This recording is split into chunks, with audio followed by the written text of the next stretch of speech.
gonna go for it. This is gonna be Let's a go. one-shot Yes. stop. I'm in. Oh man.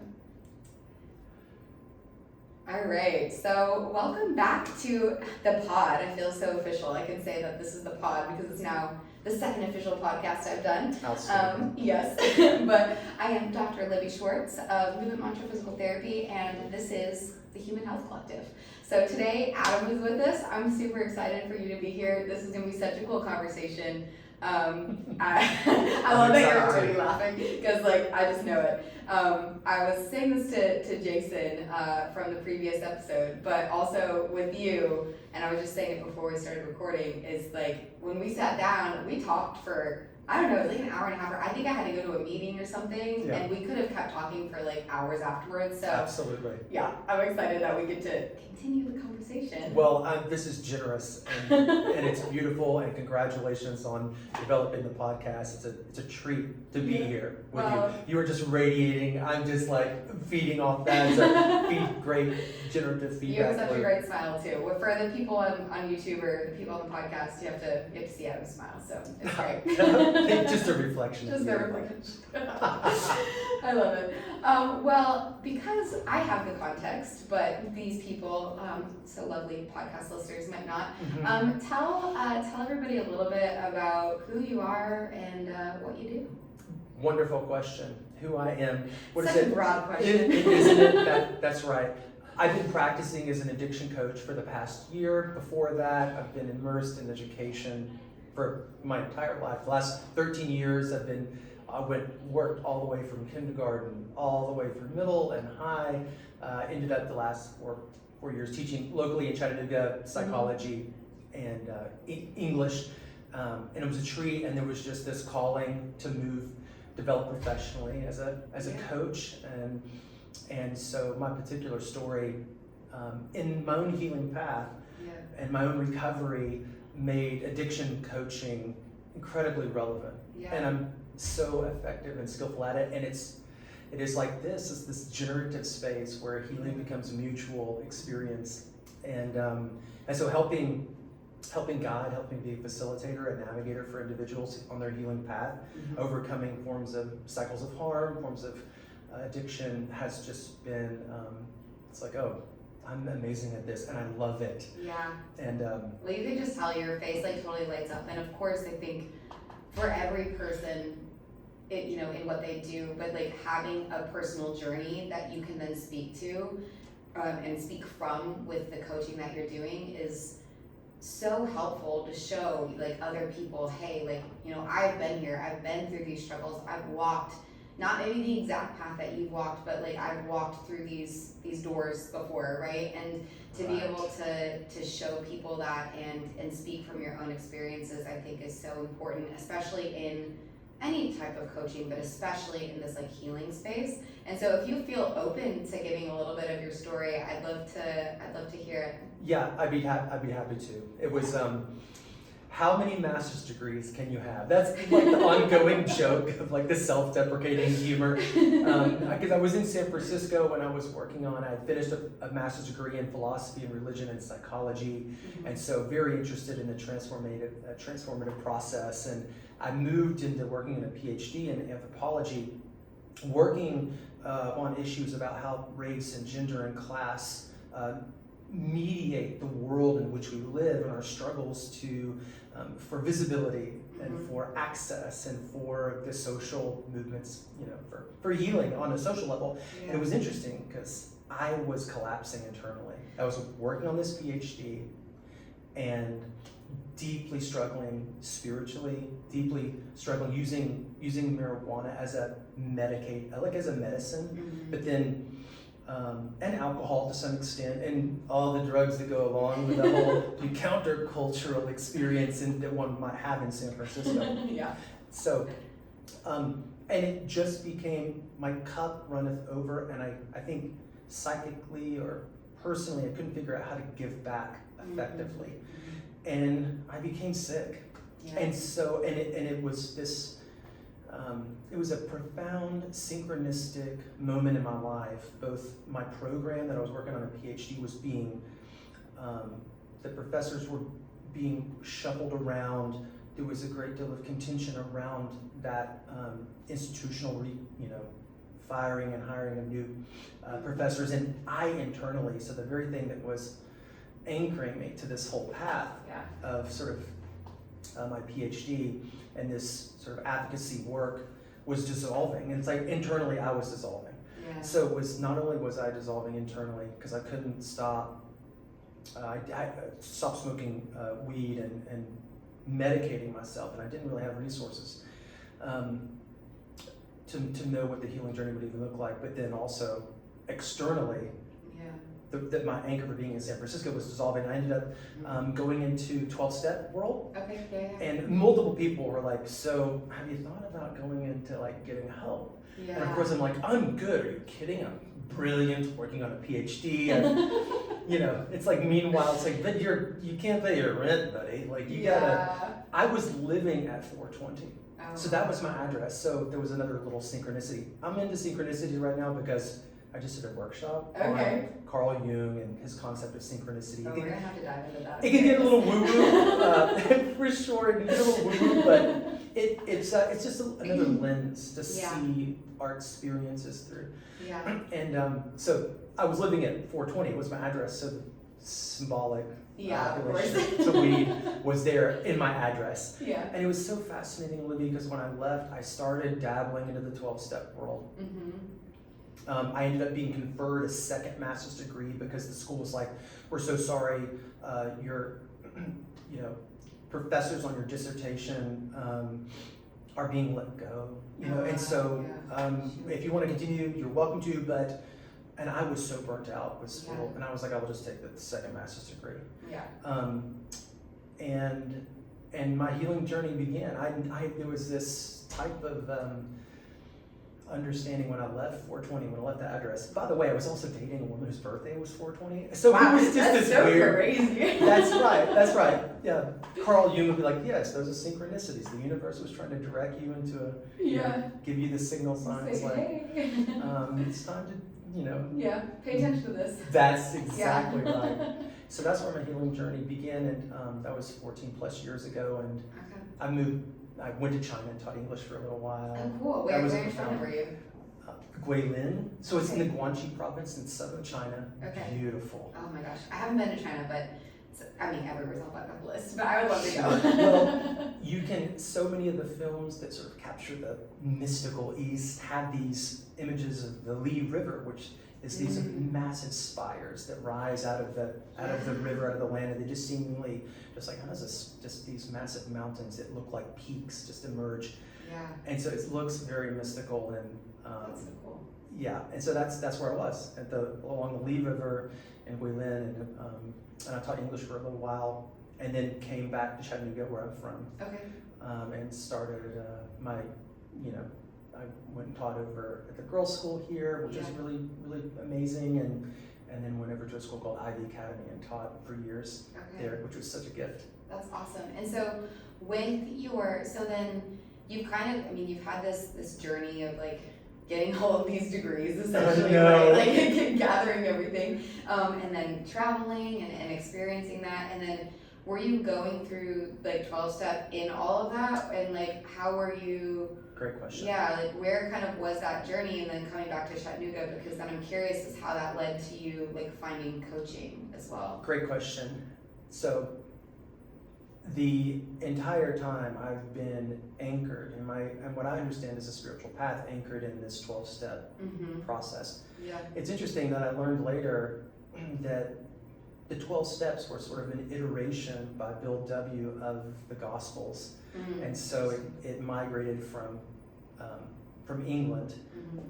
That there was this thing called the Oxford groups, and it was an evangelical group, and they had taken the Gospels and sort of distilled this principles and actions around what healing looked like according to the Gospels, and then it migrated to the U.S., and then Bill W. got a hold of it, sort of secularized and evolved and became sort of as inclusive as possible, and then formed Alcoholics Anonymous, and then of course sort of that helped birth the whole self-help, was right involved in the self-help Yeah. movement. It sort of blossomed. Yeah. And then there's now all this. The whole industry now. Yeah, that's right. There's all these 12-step meetings that address any sort of human affliction you might be able to identify within yourself. There's a 12-step meeting for that. But yes, and so I ended up going back to school for this third master's degree to get an education degree as I continue to teach in these out of the private sector. In the county sector, they're like, oh, you need a license. And I was like, well, how many degrees do you need? So teach. It's like, I'm racking them up here, guys. Come on. And so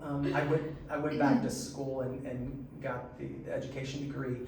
And so I think there was this longing to integrate so much of my former educational pathways and this sort of unfulfilled PhD pathway that I had and my own healing journey. But in the classroom, it was only dimly was I able to get access and really move into my power and what I could offer. Right. So I've made this joke often, it's tough to go into a classroom and, there's going to be 5, 10, 15% of students who are like, wow, Mr. Hudson, you're awesome. But then the majority of them are like, oh my God, why I'm forced to be here, please no. I'm don't want to do English right now. Yeah, it's the last thing. And by the way, ChatGPT is going to write my paper, by the way. Man, that's a whole other realm of like, I grew up, Wikipedia was banned. Like you couldn't, I feel like I'm making myself old now, but like it's all relative. But I was like, we couldn't even use Wikipedia. Like we still had to, like I feel like I'm going to be telling my kids this at some point, we had to go to the library, we had to use books, and then we had to find like research-backed articles that couldn't be Wikipedia or the internet. We had to cite our sources. What is that? So true. Oh my gosh. Okay, so you come back to Chattanooga. Yeah, and then you've kind of taken all of these pieces. You get your education, third master's degree in education, and then you're teaching around schools in Chattanooga. And so then you've got all of this information from your classical schooling to your personal experiences, in the world experiences, what you've learned in the classroom, I'm sure, from your students as well. Like there's so much there. So then how did you what made you think what about this coaching thing? Like I'm curious as to what pushed you into that kind of over that ledge? That's a beautiful question. And it makes me think about the spiritual path. Like why does what does it look like to exercise our gifts to the fullest possible degree and to honor those? And I heard a quote recently, and it's something along the lines of like whatever sort of calling that we have or creative endeavor that we have, if we don't realize it and practice it, it metastasizes within us, and we end up suffering this sort of the unrealized potential that we have. And so it became clear about 2016. I was doing some deep reflective writing, some vision work, and it really became clear institutional education is not my ending point. And for my career to emerge, I have to be willing to take this leap and build my own business. And I remember writing down all these goals, to finish my book, to write, to continue to speak to a wider audience of people who were inspired, not 16-year-olds that were brooding and angry, but to people who were genuinely interested and attracted to what I have to offer.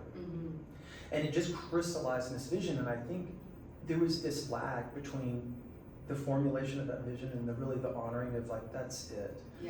I'm meant to go into this coaching realm. I don't know, it's not necessarily clinical psychology, and it's not necessarily a classical educator role, but it is a transformative. And then there were these figures that I was seeing, Tony Robbins is the sort of cliche, doing this type of work, sort of embarking on an industry of human motivation. But then I was sort of more scholastically oriented, and so Carl Jung and these individuals that even my professors at school that were truly doing inspiring work, just help formulate a vision for where I wanted to go.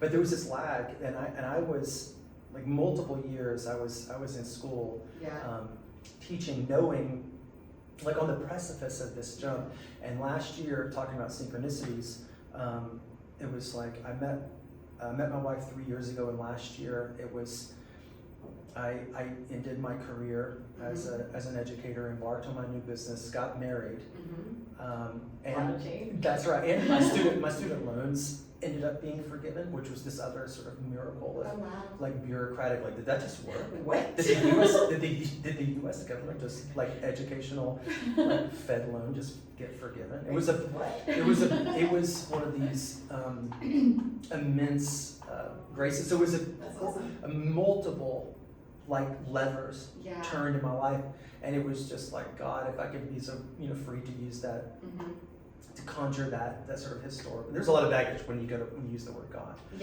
But it was like God was like, go, now it's time. The universe, whatever. I feel like you can say bigger power, a God. I used to have a big turn off to the word God, just in general, and sometimes I still do. But now, whenever somebody says God, I just replace it with universe, and it makes me feel so much better. Beautiful. So, there's one of my favorite. I've been receiving a lot from him recently. This guy named Joe Dispenza. He was a chiropractor, went through his own sort of trauma, and then went through this healing process of deep meditation and his own healing process. And he refers to the quantum field. It's like, yes, quantum field, spirit, God, the universe, the interconnected harmony. It's like you can name it whatever you want, but whatever else is out there, yes. There's something too. I'm deeply affectionate. I mean, I was raised in a Methodist church just down the street here, and there's an affection that I have with my tradition, with that spiritual tradition. It's and despite its flaws and shortcomings and very human. It's interesting though. The older that I get, the more I'm like, I can. It's fine.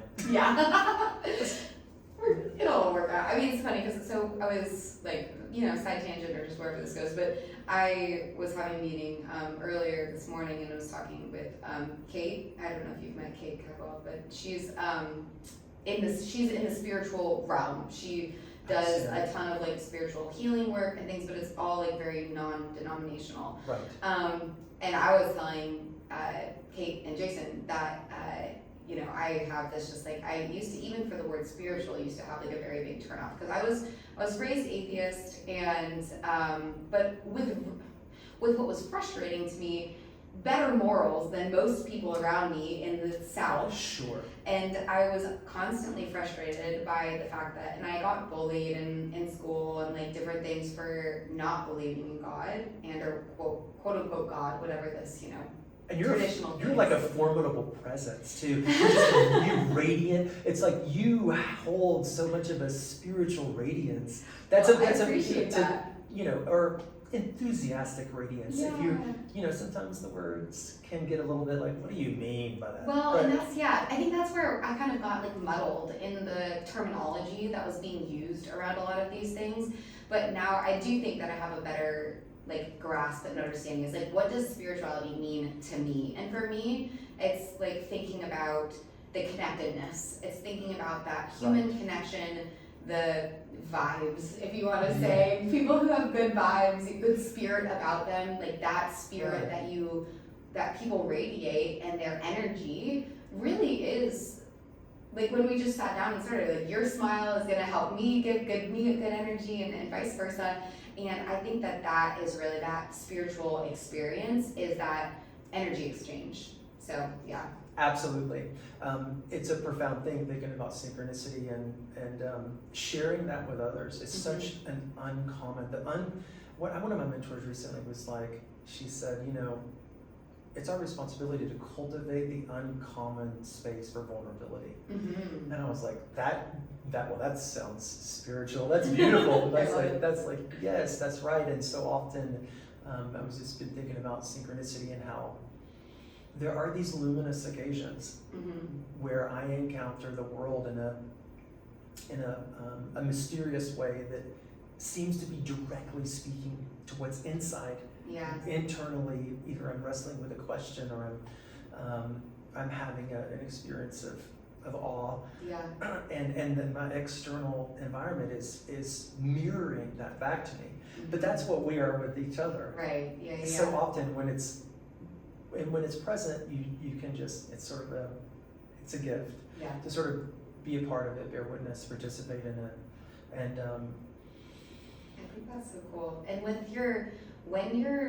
so I want to dive into the synchronicities thing, but I have one more kind of question alongside the coaching stuff, because I'm curious, when you're working with people in that coaching field, like it's obviously a very like vulnerable experience for so many people. Do you have a just like the 12-step framework, do you have like a framework that you're using with people? Or, I mean, obviously it's super individualized as well, but yeah, how do you kind of move people through this journey of healing, or what does that framework look like? I love it. So I often say, and this is only after people sort of come into the work, they're like, yes, it's time for me to overcome this addiction or this cycle of harm. Right. And that is an introduction into this deeply healing path. But I work on an integral framework, or holistic is the word. So I call it biopsychosocial. Yep. Yeah. So so you're addressing your body. So we talk about diet, we talk about movement. So important. We talk about like, oh yeah, you're in my own personal story, like my lower back was a wreck. And I remember having I was seeing a healer, she was practicing chiropractic, and she said to me, Adam, all your anger is in your lower back. And I was like, well, you mean pain. You're confused because that's an emotional state, anger. And I've reflected on it year after year later, and now it's sort of like, oh, that makes complete sense. There is a reservoir of this emotional states that have this relationship with my body. My body keeps the score. Yeah. That's the title, And so I do address the biology, and then a lot of the work though is in the psychology. So biopsycho and the psychology of doing forms of depth therapy. So I have my clients do what's called self-authoring. And so sometimes it's over anger, sometimes it's over trauma, sometimes it's over grief, and that's it pivots around the individual client's needs. But we'll also move into the social part. So with my clients, it's a one-on-one, like I hold them accountable. So my program is often, especially in the first 30 days, it's an accountability process. So not only are we meeting once a week, we're meeting, at times I have them be texting me every day, multiple phone calls throughout the week to just touch base when they encounter challenges, disorientation, experiences of withdrawal especially, and so that they know they're not alone. Yeah. And then often I will, because my program is situated as a 6-week program, means to get them over the first humps of the healing process, and I often with my clients, and it's a case by case basis, but I will say like, I would suggest going to a 12-step meeting for X, for gambling, for marijuana, for alcohol, for codependency, for sex addiction, for it's all like every single like affliction. But it's amazing how I think addiction frames so much of our common experience, especially with social media, just ubiquitous. I was gonna say, I'm curious, have you ever had a client come in for social media addiction? So not yet. I was gonna say probably only a matter of time. It is just a matter of time. I've had multiple people reach out about social media addiction, but no one ever really need to, or at least feel convicted to pull the trigger and pay for the type of coaching that I offer to address that specific issue. But especially, parents are reaching out in desperation because they're like, oh, I didn't realize that like giving the iPad to the 3-year-old at the restaurant and doing that for the next 5 years, and now they're connected to their devices at school for learning, and now all of a sudden it's like there's a deficit of social skills, there's a rewiring, there's a instances of all forms of neurodivergence that can be compromising to the health and well-being of a growing young person. Yeah, it's crazy. I mean, so I was listening to, I go through phases, I love podcasts, which is one of the reasons why I started this one, right? But I've been on a Huberman Lab binge recently, so I love Huberman. And one of the episodes that he did was talking with a guy who he's done like many ultra marathons and like a lot of it was either Huberman or Rich Roll now that I'm thinking about it, because Rich Roll is my other favorite. I love Rich Roll. So good. I'm like, goals is to be on Rich Roll one day. Like, that's right. Yes, too. I love it. So good. Do you hear that, Rich Roll? Yeah, I was like, if Rich Roll is listening to that. This is the first shout out. Beautiful. But actually, I was listening, and then because he talks about his experiences too with 12-step and everything, and this person that was on had been through their own recovery journey with various different addictions, etc. And they were talking about though why social media is so different. And again, I can't remember if this is the Rich Roll or the Huberman Lab podcast, because some of them like lined up. And they were talking about essentially the way that the social media is like, you can actually be conscious, like a lot of the things that you're doing, maybe you're somewhat conscious of the fact that it's not good for you, but you're doing it to cover up something, like drinking, for example. Sure. Like you're doing it and you end up in a place where you don't even really remember what happened potentially, and you know it didn't feel good, but you don't actually remember, basically maybe at some point if you don't really remember what happened. Correct. Whereas with social media, you can be doom scrolling, know psychologically that this does not feel good, that I shouldn't be doing this, but it's just light enough of a thing where it's like, but that's not harming me. I don't feel good, but it's not harming me, and or that I can tell right now. And so that's why that was kind of one of their reasons of why social media has been so addictive to people, is because it's not quite destructive enough in the the hard line things essentially. Correct. And so that was such an interesting point to me, is because he was like, and everybody's guilty of it. I will sit on my couch and doom scroll, and I'll be like, Libby, it's go to bed, and then why am I still here? I don't want to be here. It's so interesting to me. Like, it is. Social media is crazy. That's right. It's one of those things where the stronger the physiological reaction to the drug, like alcohol, is like the bottom gets blatant and obvious. It's like socially, it's like, oh yeah, you're everyone around you can see. Yeah. And heroin is like, oh my, like it's even quicker. Mm-hmm. Marijuana is one of these ones that's now bubbling to the surface. The amount of young people using marijuana to medicate their emotional states. It starts off as fun, but it's subtle, because like, well, I still have my job. What do you mean? I'm still married, so I smoke weed every day. What? And I get a lot of but it's interesting here in Chattanooga. I think we have more dispensaries than any other city in Tennessee. Oh, okay. Cannabis dispensaries. Yeah. But then the social media is even more so. Yeah. But we all know, it's affecting the dopamine in our brains. It's diminishing our capacity to be present with ourselves. It's changing. It's neurological restructuring of our experience.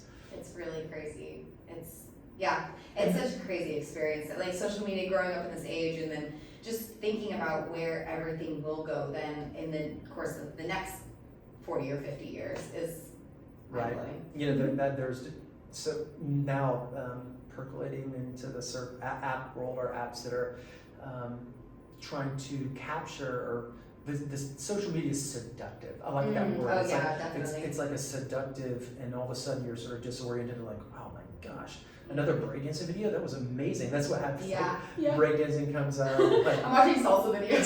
Totally. Wow, I love dancing. So My God, that guy's flexible. Holy cow. His flair is amazing. And then like serving videos, all of a sudden it's like, 15, 20 minutes later, my wife's like, Adam, what are you doing right now? And so, I forgot where I was going to go with that. But yes, that there are apps being developed trying to use those dopamine pleasures to intervene, to set Right. to set governors around how much you're going to be on social media, like what sort of videos you're going to watch. Oh, these are educational videos, or these are gamifying getting off social media. Yeah, and it's interesting because it's funny. I think that every generation has like gone through these different things, and it's interesting because I was around a decent amount of Gen Z people on this business and personal development retreat that I was on in Greece, and yes, some of them they're on social media, but not really. Not at least the way that we in high school, I guess me going in high school and college, were posting like every single thing that we did on social media. I think people are on social media, but they're consuming it more than they are necessarily always like posting about themselves. So there's that component I've kind of seen, and this was maybe a special group of people because it was all entrepreneurs, people who were very focused on Sure. achieving a certain thing, Sure.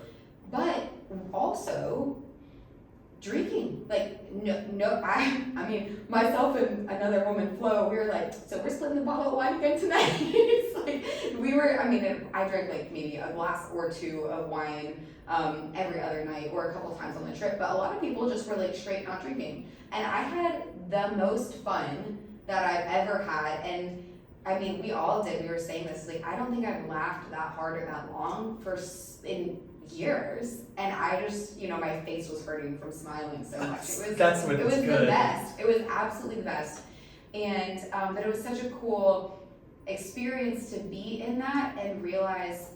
And I didn't even think about it until later when I was more so reflecting on it. But it was like, yeah, there really was like hardly any alcohol involved in that, or substance of any kind, and yet we had the most amazing experiences being human with each other, laughing, engaging, joking, giving each other a hard time, and playing essentially. It was so good. Play is medicine. Yeah. Oh my gosh. Yes. Especially I think I'm still wanting to advocate, like if I ever run for office of any kind, I'm going to be like, so we need adult playgrounds. Yes. Exactly. Adult. We need recess, guys. I'm voting for recess. That's it. There is, that initiative itself might save the world. Yeah. Let's just play for a few moments. I Everybody love needs it. to calm down. Yeah.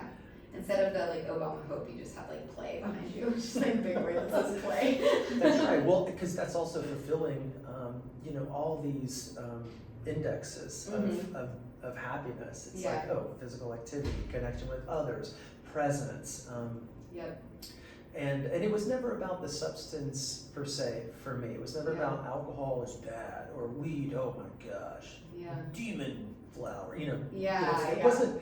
It was never like that. In some sense, there was a deep reverence for these substances that can be used in ways when it's embedded maturely in a community, when there's boundaries around it, and even social media. I mean, there's beautiful things about social media. Holy great cow. things, yeah. It's and who can it's like when you have negative experiences, and we can list a litany of unfortunate the ways that it affects us negatively, but there's also we all know it's like the access to information, the access to sort of more just the beauty that humans are creating. I was talking to my wife the other day. I was like, people are hilarious. Yeah. People are hilarious and creative and witty and funny. Yeah. And we are closer than we feel closer than we've ever been. There's a cultivation of a collective unity. Yeah. Globally, but through social media and the ways in which we've been the ways in which it curates our experiences. It's shaping us. Yeah. Yeah. And so it's so interesting. I was my friend and I this rainy Sunday afternoon, and I have this box of questions, and we were playing this game and pulling out random questions from this box, and one of the questions was I can't remember, it was basically something that's the best and the worst. And so she had one example, I can't remember, and then we were talking about social media, where it provides so many amazing things, and then also in the same breath, there's all of these negatives, and it's nothing is ever black and white, and there's always this duality to any given situation, there's going to be the good and the bad and, you know, nuance to all of it. And it led to a really interesting conversation around those types of things where, you know, things in life where, you know, there's kind of this like weird dichotomy between the two of them. It's like, well, good and bad, and like you can't really argue. It makes it an interesting conversation because you could argue either side and be right. So it's interesting. Everyone has to be responsible for their own, their own experience and the worlds in which they have to attend to. Yeah. And so for me to be on social media in the middle of my workday, no good. My wife will immediately, something goes off, her little spider sense. She comes into my office, she's like, what are you doing right now? Well, I was going to make a video about, no, I'm lost in a black pit of social media. Yes. And it was the same thing with marijuana for a long time. That was a social lubricant. It was a gift of the counterculture. It was an access point to spiritual moments, connection. Yeah. And then at some point it was time for me to let that go. Yeah. And that experience it's so humbling when there's these transition moments where it's like, oh, I've got to grow up. That relationship has grown. It is compressed. It's sort of peaked out, and now it's diminishing. And gosh, it's time to let and I suffered because I didn't want to let it go. And so it's interesting. Well, that made me think of something, because this is, I have a question. I have a way that I want to kind of direct you at some point. Please. Because I have a thought. But that's the suffering thing made me think of another ritual podcast where he had somebody on who was talking about basically the difference between pain and suffering. And it was such an interesting way to frame this, because he talked about how pain is kind of the acute painful thing. We know it hurts, it doesn't feel good, that sort of thing. Like that's kind of the acute pain. But suffering is the resistance to that pain. And so, which I loved. I was like, oh my gosh, that's so true, because we sit in suffering and we sit in it, and it's that resistance to the thing. I was like, oh my gosh, that is so good. Because I mean, in the example that then I was thinking about, is like you have people in India that walk on the hot coals. Obviously that is going to be some sort of painful experience. So there's more things going on there. But say, for example, you're walking around on hot coals, there's obviously some sort of sensations that are coming in and sensory things, right? But then the suffering would be your resistance to that, right? And experiencing that. Absolutely. And that was such an interesting, so then when you said that, it made me think of that. Yeah, I've been obsessed with cold plunges. You know, it's like, how do you know somebody cold plunges? Well, they will tell you. They will tell you, yes. Are you telling us now? I'm telling you about my love affair with cold. And I think it's a practice. It's one of these, one of my favorite authors, Scott Peck, wrote a book called The Road Less Traveled. And he opens it up with like, all life is suffering. One of the core Buddha, 4 noble truths in Buddhism. And he's like, navigating that reality is part of what makes life rich. And so we have to develop these techniques. We have to develop discipline. Yeah. And he calls them techniques of suffering, which maybe could be critiqued but techniques of pain management or of just acceptance that pain is going to be part of the process. Yeah. And I think I have a whole bunch of different practices. And maybe sobriety was the first really to cue me into this. I think it's part of the spiritual path to sort of practicing acceptance of the pain that we're asked to bear, so that we can get its lessons. Yeah. So that you see patients all the time. It's like their pain is instructive.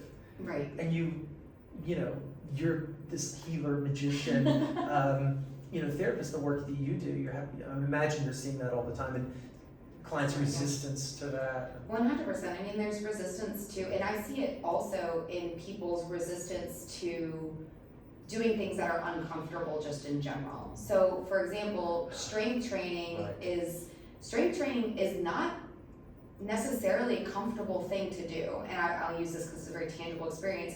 Everybody, a lot of people have done some sort of physical activity where you're sprinting and your lungs feel like they're on fire and it's hard, or you're lifting a heavy weight and it's really hard and you're feeling that burn in your muscle, and it's quote unquote could be described as a painful experience. But the suffering is that the lead up to the next time you're supposed to go to the gym, you're like, oh, I'm gonna feel this way. Oh my gosh, that's gonna be terrible. Oh my gosh, I was so sore the last time. And that resistance is just making everything so much worse. You're just sitting in that puddle, basically. I mean, that yield, produces anxiety. That's Yeah, like, exactly. oh my gosh. Of course, and then thinking about how all of that then in your mental state impacts the way that you physiologically experience things as well, because your stress hormones are super high or whatever it is that, is also then going on in your body. And that was, so that little phrase has really stuck in my brain. And so I think about it too, like, okay, because I have certain things that maybe I'm struggling with, and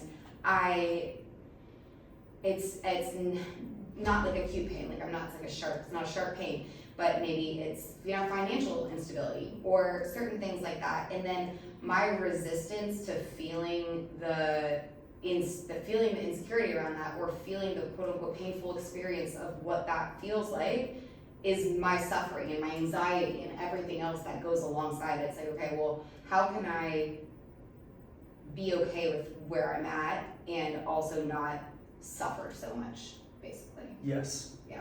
So. Yeah, that's why I've run, like, oh, are you running another ultra marathon? Oh, it's interesting. Yeah. What are you avoiding? People always tell me, like, well, what are you running from? I'm like, well, actually, I think I'm kind of like Forrest Gump, and I just like to run. I love it. It's like, I actually just like to run, guys.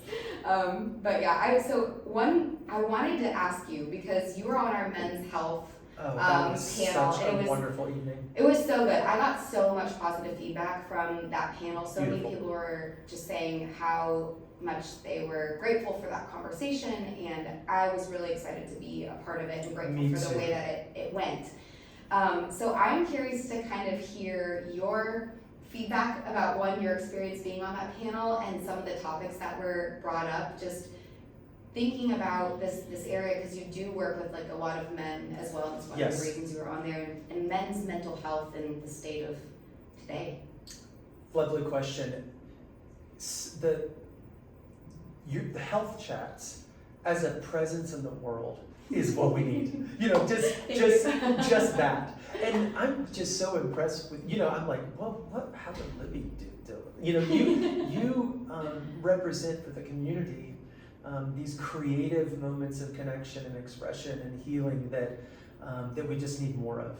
And it's, I don't know, it's just, it's very easy to celebrate you and what you're creating. And because that's right, because you started, I remember you framing the conversation like this is the world that we want to live in. Mm-hmm. A world where there can be the uncommon space of vulnerability and intimacy. Mm-hmm. And for men, the sort of the typical archetypes of the men is stoic, women is nurturing. Mm-hmm. Women is communicative and feeling, Mm-hmm.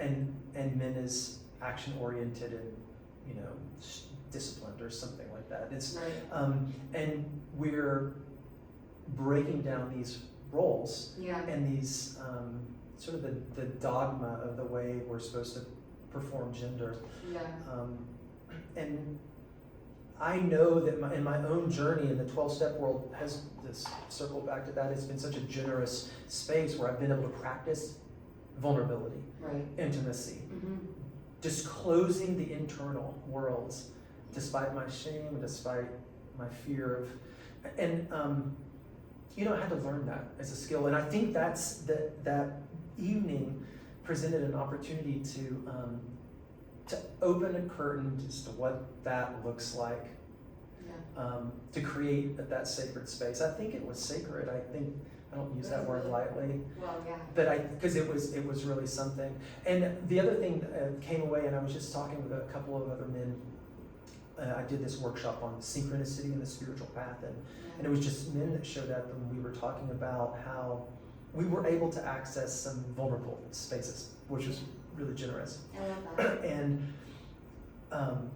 one of the individuals brought up I think men need physical activity. We need to go like, climb a mountain or something in order to get to this vulnerable space. And that was one of the main themes that night was, what does it look like to have space where men can accomplish a task? Because it's almost like through accomplishing a task, Right. especially a physically hard task, that men get access to vulnerability. Mhm. There's like these cold plunge movements, that, or like these tough mudder. So we're gonna Yeah, we're gonna get We're gonna down get and to- dirty, and then we're gonna and then we're gonna hug.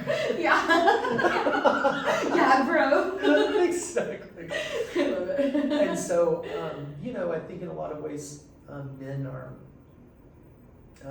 still learning about about all the gifts that come from women, and that was just a generous night. I remember just being so impressed with the panel and feeling really humbled. Like, how did I arrive here? I was a doctor and I never finished my doctorate, but it wasn't even a medical degree. But I have multiple masters, so That's you're right. more than qualified. It was just something Yeah, else. I mean, it was one of the things that was super interesting to me because it's something that I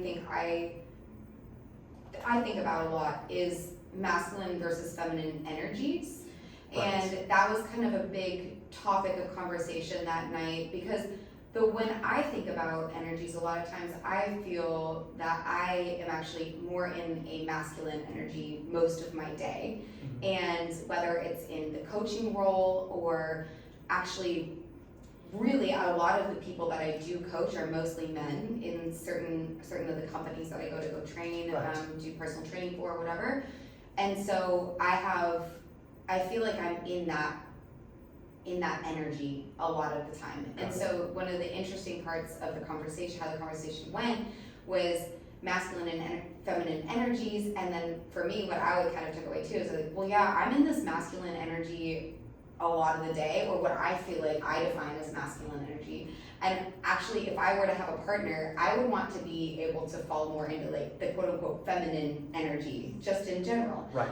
So, but also it's super important for men to be able to understand the quote unquote feminine side of things, or what we've always, maybe not always, but have kind of experienced of that in at least Western society, of vulnerability being more for the women and all that. But men need to have that too, and I would want my partner to be vulnerable. But it was interesting for me just to think about this, like, well, I do want somebody that makes me feel safe and makes me feel like I'm almost able to be in that feminine energy, but then also I want them to be vulnerable too. So I still am thinking about it because I don't Love really it. know how to articulate exactly what I'm even saying or looking for, but yeah, I'm curious your thoughts on all of that. Absolutely. One of my mentors said, "You know what, Adam? I think it's all going to work out for you." Okay, And I well, said, good. Libby, I think it's all going to work out for I you. appreciate that. I think that's, we become the person that we want to attract. Yeah. And I see, it's interesting too, these other areas of life, maybe in your professional role. I'm getting a little bit coachy. No, that's cool. I'm good with it. In your professional role, occupying some of those masculine dynamics, Mhm. but then it's like you're such a dancer. Yeah. And you're so radiant, and so you are fully expressing these feminine archetypes that are, so. Yeah, I do, and I know I have the duality within me. It's interesting, and finding somebody or trusting that, finding always seems kind of like a weird word to me, but yeah, bringing that person into my life that would be a part of it in all of the different forms that I am, from the, I don't know, CEO role to the because I feel like I'm like something like or the more going Latin dancing and dancing all night and whatever. I am attracted to my wife and I can occupy both the different poles given our contexts.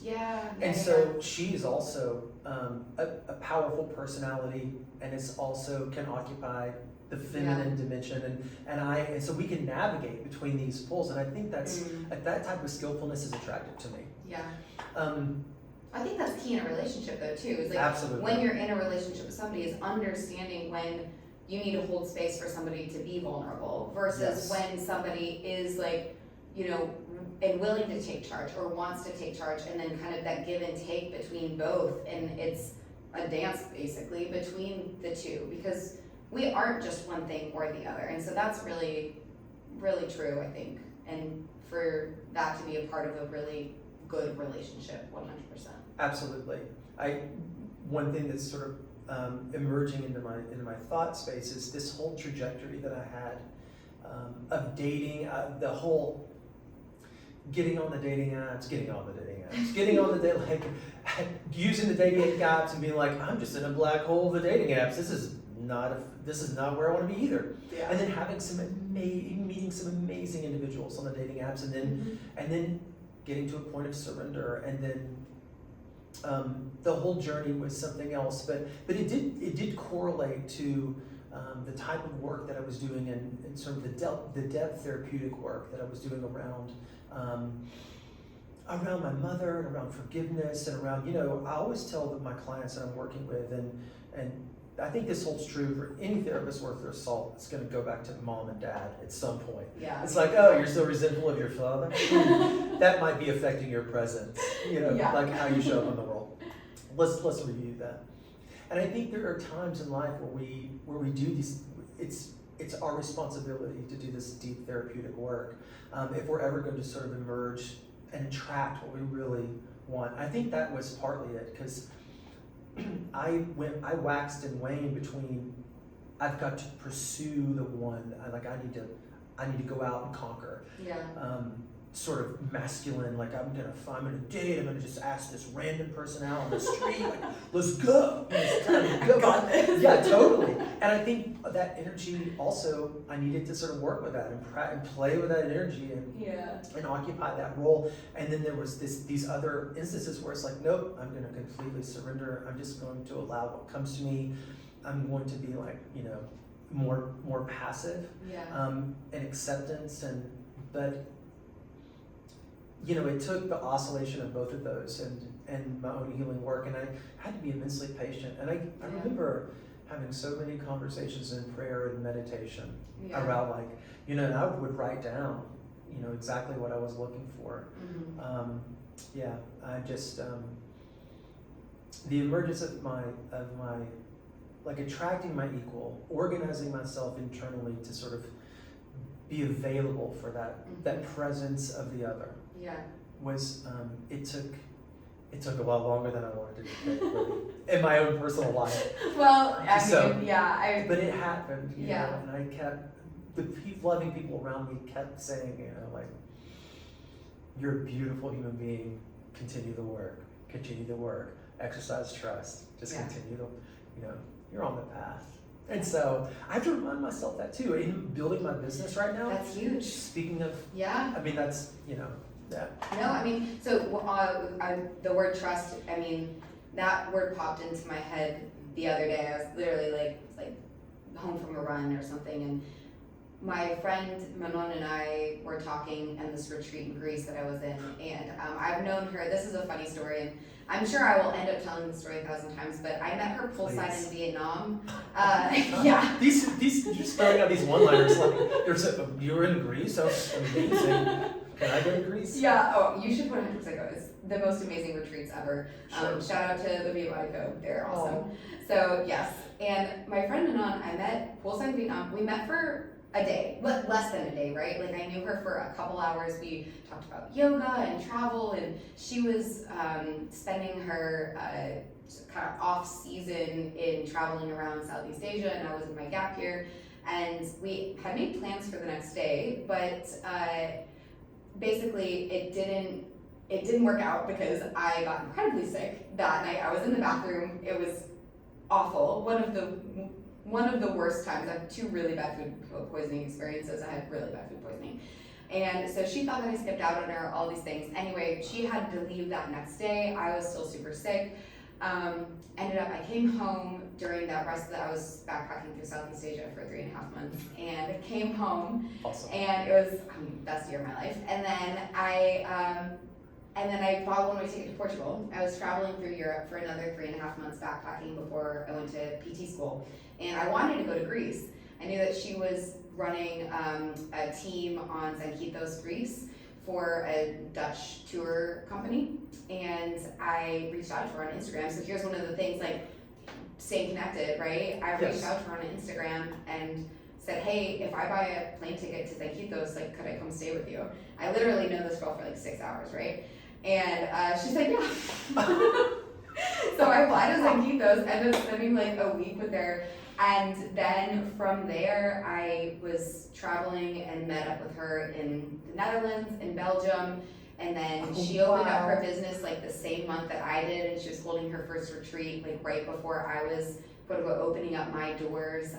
And I went to Madeira, and then we've been to Morocco multiple times, been back to Portugal with her, back in Greece now this latest time. But it was funny because that whole story and then what we were coming to in this retreat, and we were talking about like a one word that kind of stuck with you, or having a word for the year. And her word was trust. And it was kind of this whole full circle thing, and just trusting that, you know, these little, and talk about idiosyncrasies and all of this, like these little things that just had to line up for us to find each other. And now I've known her for 9 years. We've traveled to Incredible. You know, multiple different destinations in different countries all over the world. And she will be one of my soul humans for life. Like she is, you know, she is one of my people. And we were talking about that being her word for this next year. And I was thinking about what my word is, and I loved that one. I kind of came up with the word space for myself. And I think that I have needed to find space in my life to kind of take a step back, because I'm really good at go, go, go, go, go. And sometimes I need to like take a second. But it was that word trust, and like trusting in that these things will come. Sometimes it feels really, but when is this gonna happen for me? Or when is this, you know, is this thing gonna work out? It's like, hey, Absolutely. over here. Exactly. Dear universe, Yes. please, I've been waiting for some time now. Exactly.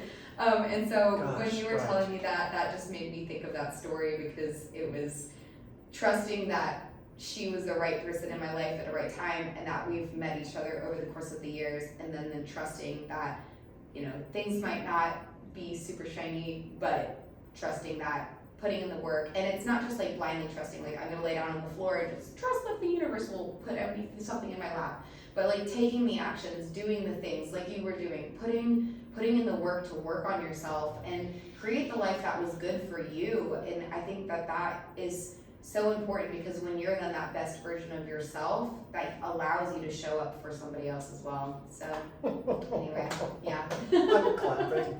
I love it. That's right. And it's interesting how that it there's an ever deeper well of that revelation of like, oh my God, I have to trust again. Yeah. It's a deepening of that trust. If I'm serious about the path, then I will change. Yeah. And then I will be required to surrender some things, and to, you know, to trust even you know, deeper. And that's where I'm at in my business. I'm in the first year of business.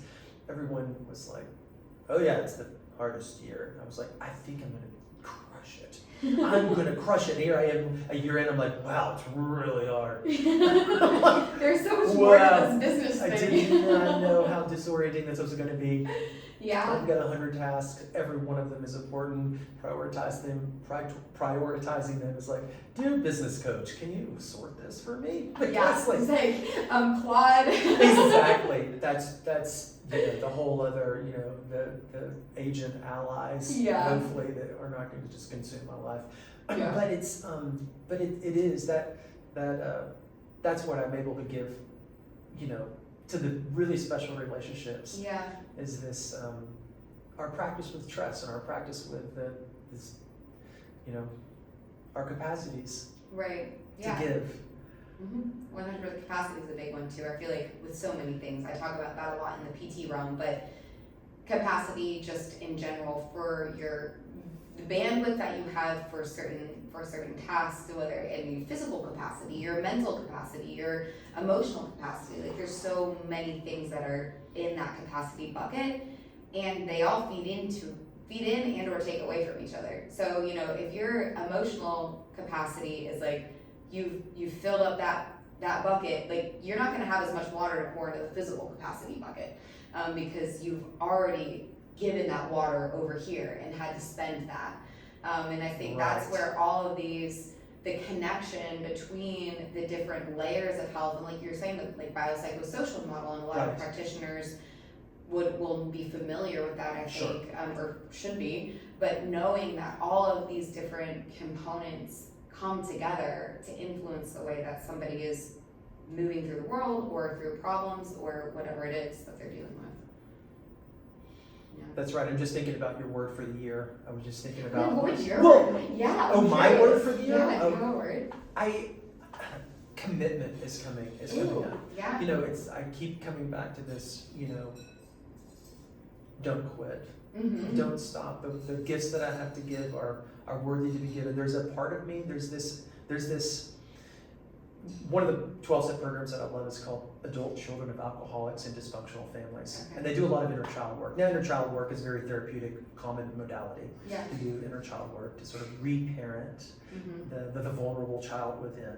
Right. And so, but there's this inner child within me that's like, can I just go back to teaching and having a stable paycheck yet? Like, I'm fine. And it's sort of like I have to reparent that.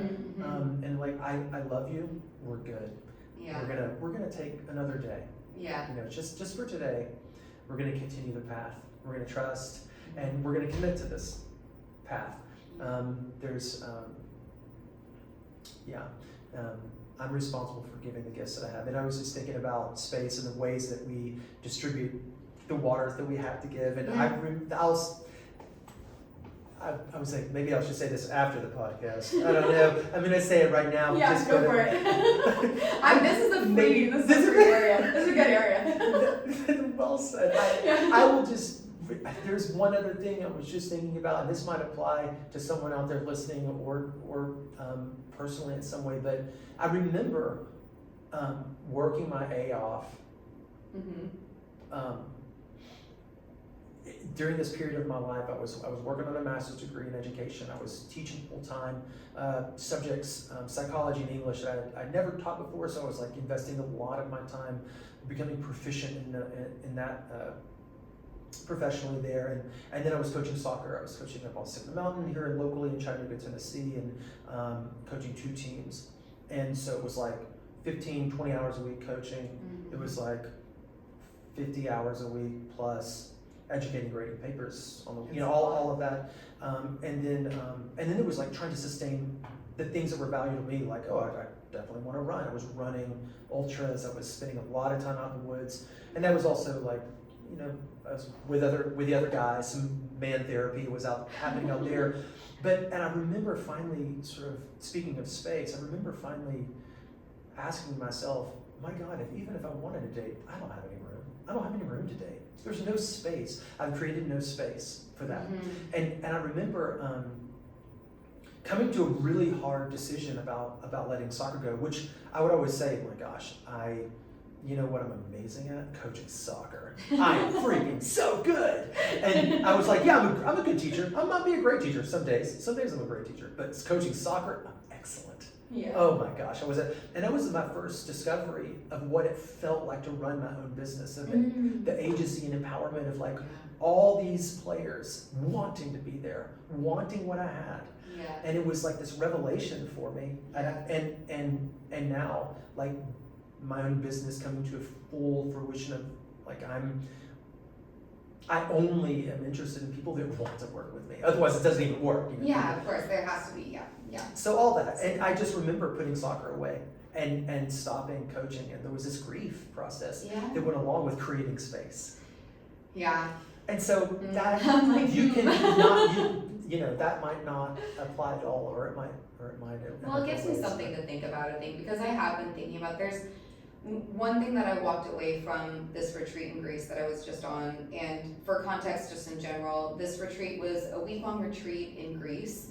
I've been on one every year. It's with Libby and Adam, and they get together a relatively small group, so max like 12 people, of entrepreneurs from all over the world. Amazing. And they're all doing their own different things. I was with, you know, a guy who runs his own landscaping company in Belgium, with a guy who exited a major company, or exited his company, and basically wrote the entire back-end software system for Siemens. Like, he's insane, incredible, and is doing this coaching in a very specific, like coaching in engineering, very specific realm.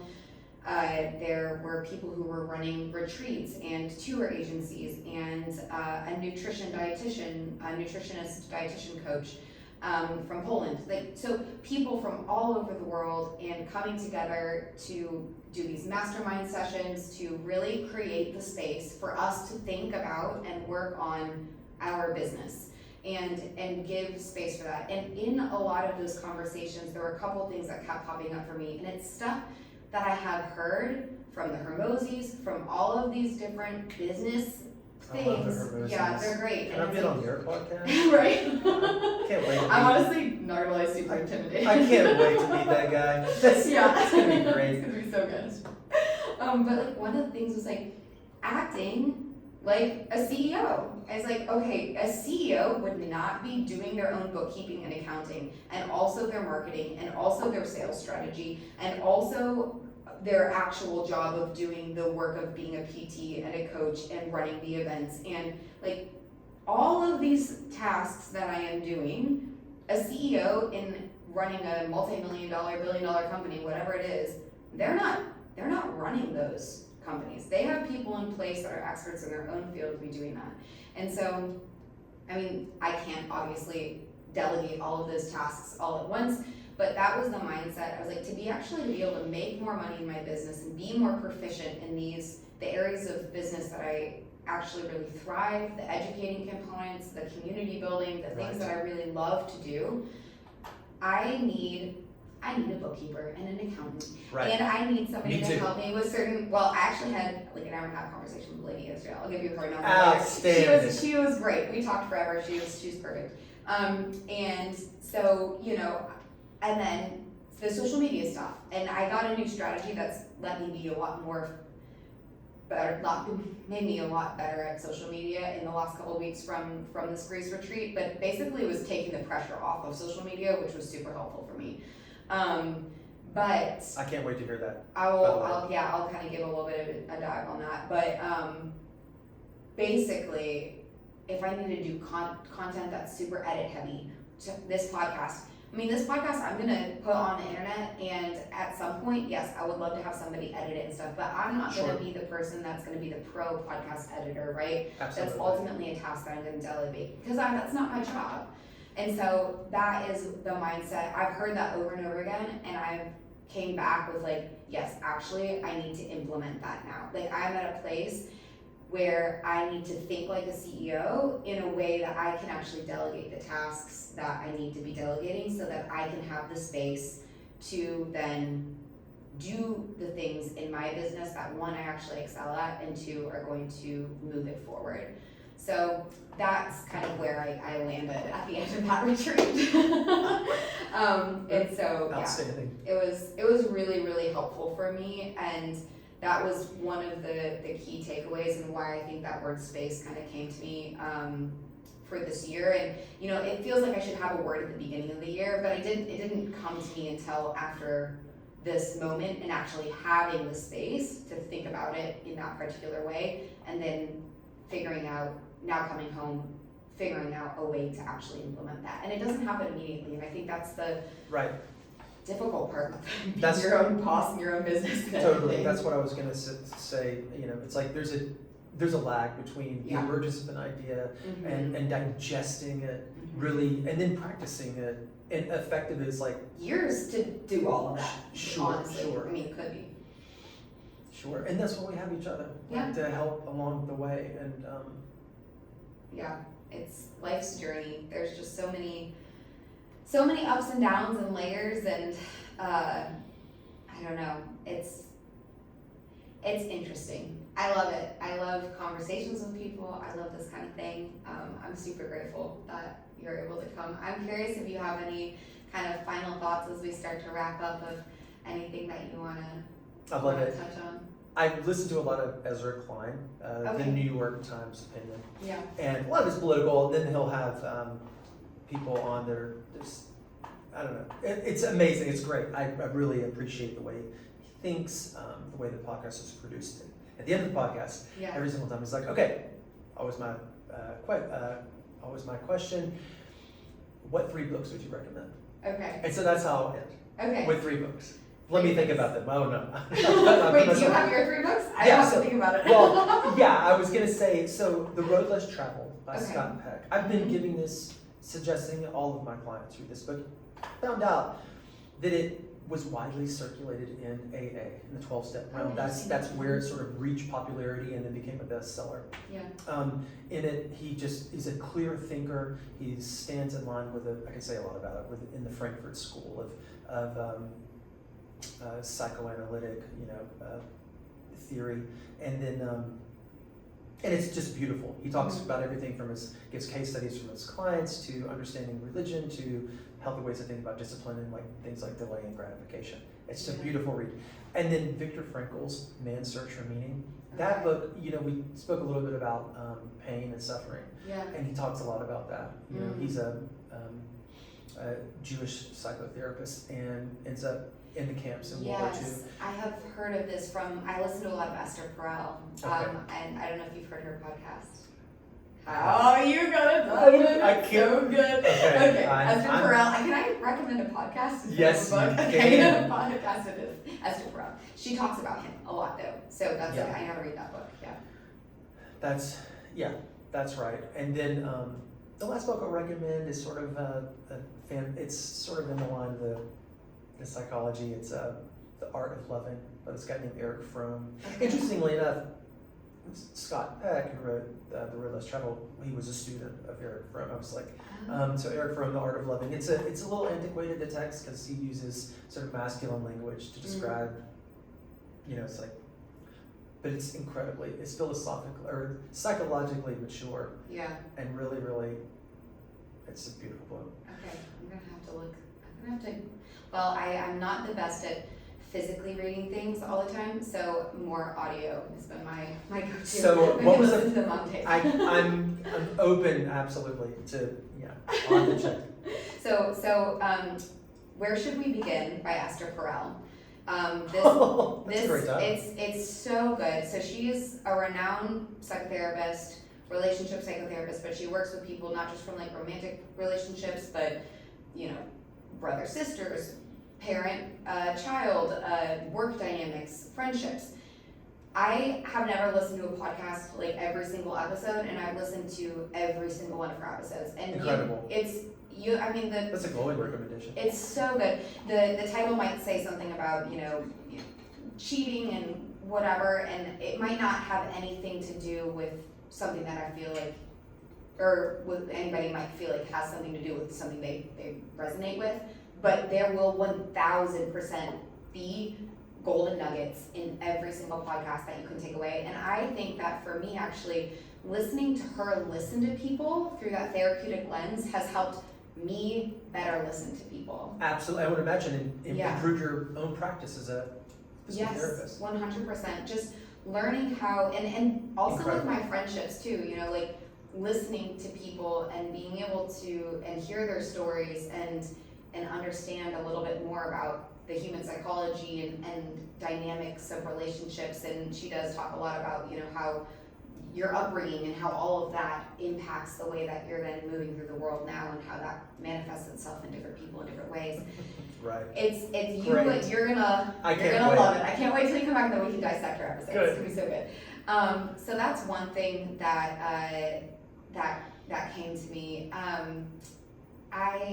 I'm thinking of a book. So there's one book that I've read a couple of times, and it's it's Cheryl Strayed. So she wrote Wild, right? Have you heard of Wild? I have. So she walks the Pacific Crest Trail, and I love that book, but she wrote another book called Tiny Beautiful Things.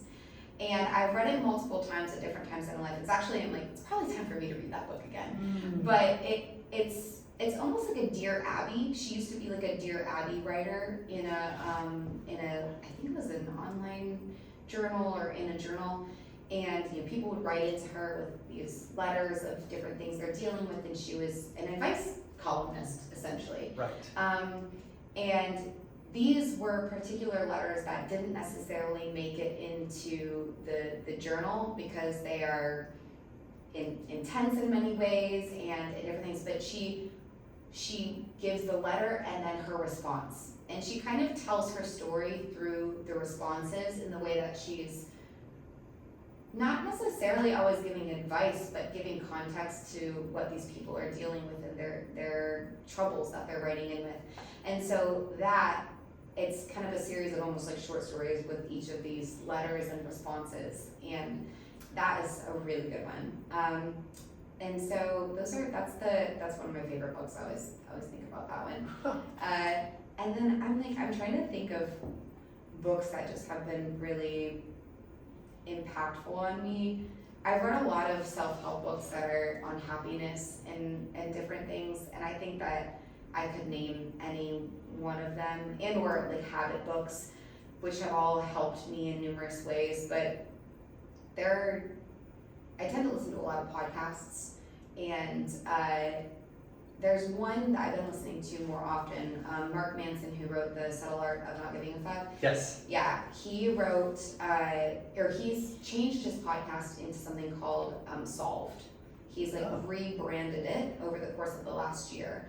And I love it because I'm all about the long form. He'll do a 5-hour podcast. Oh. Where and the idea of this podcast is that they will research it so in depth and go so far in on the this podcast. topic, of one topic, and they will it's a 4 or 5 hour episode. And there's one in particular, it was the very first episode they did, and it was so good. It was on values. It's like 4.5 hours on values, and they go in the psychology, in all of the literature. The first whole half is all of this history on whatever the topic is. They've done emotions, they've done resiliency, they've done all of these big topics, and then they give the action points on the end. And so that podcast has been super great, and I think a lot of the topics that they cover have been things that I've read in other self-help books or different types of mediums, and so that's just a great summary for these kind of overarching big questions that people have around certain things, happiness, vulnerability, whatever it is. So yeah. I'll have to check all that out. Yeah, okay. We're gonna have to do it round 2, and then we can talk about what we learned from our reading homework or our podcast listening homework. Yeah. Oh man, well, this has been such a pleasure, and I'm so happy to have you here, and we will continue the conversation 100%. 100%. So, yeah. And in the meantime, I don't have an ending or a closing for this podcast yet, so what I will say is go move your body today, if you have not, or maybe you took us on a walk, that would have been great. If not, next time. But we will catch you on the next Human Health Collective podcast, and can't wait to talk with you soon. Woohoo! Nice job! That is so good. You are amazing. This is gosh, this is so fun. It is truly. I love this. I'm like, I just want a podcast. I'm like, can I just be a full podcast? time? That's what. Look at your little things here. We can pause these. Oh my gosh. I do love this modality. It's so